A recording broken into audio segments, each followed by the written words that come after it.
Welcome to Jerry's Coaching Conversations. I would like to talk to you about success today. Could be your work success, could be career success, could be success in your role, could be your overall life success. So how would you define success? And what steps do you take to actually achieve that success? I think the definition of success is pretty unique for every individual. However, I do think the process and the steps that one takes to achieve that success, regardless of whether it's for your business or your organization, for your career, for your role, for your life, can be pretty universal.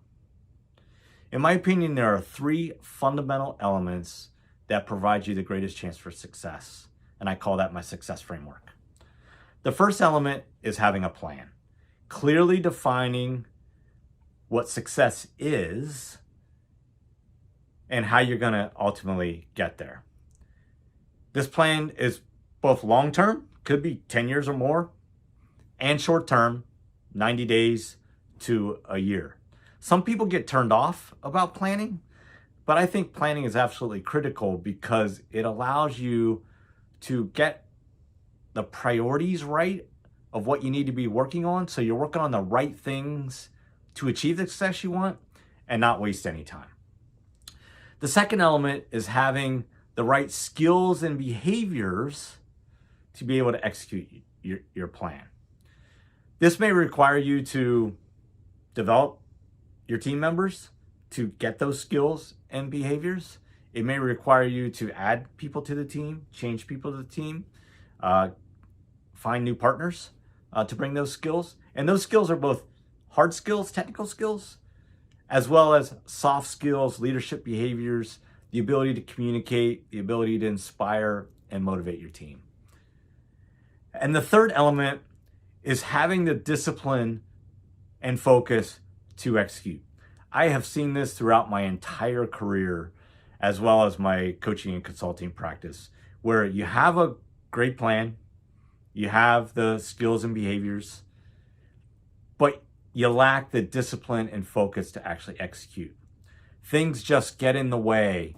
The old shiny object syndrome where you're jumping from one thing to another. And it's very difficult to get on track to actually execute that plan.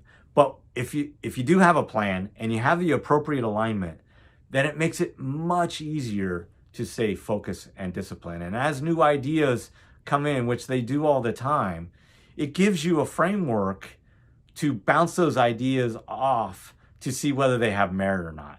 And in some cases, they may have merit and require you to change your plan, and other times they won't. However, I would encourage you to not get sucked into the emotion of the moment and really challenge the fact of whether your plan needs to be altered or not. But if it does, then it is a living document. So feel free to change it as you need to.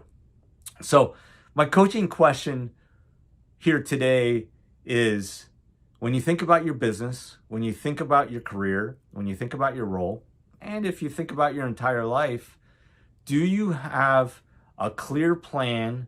Do you have success, what success looks like and defined? And do you have strategies in place on how you're going to go about getting there? Do you have the skills and behaviors to be able to execute your plan? And do you have the discipline and focus to execute your plan? And if you didn't answer yes to those questions, then my next question is what are you going to do to put the right framework in place? And when are you going to do that so you can achieve your greatest success? I think this framework is not an easy thing to do, but I think it's absolutely critical for high-performing organizations as well as high-performing individuals to be able to achieve the greatest success possible for them. If you'd like to learn more about my success framework, please visit blazeplus.com for a recent blog post that I've added. As always, I want to thank you for your time and listening, and I encourage you, be a leader today.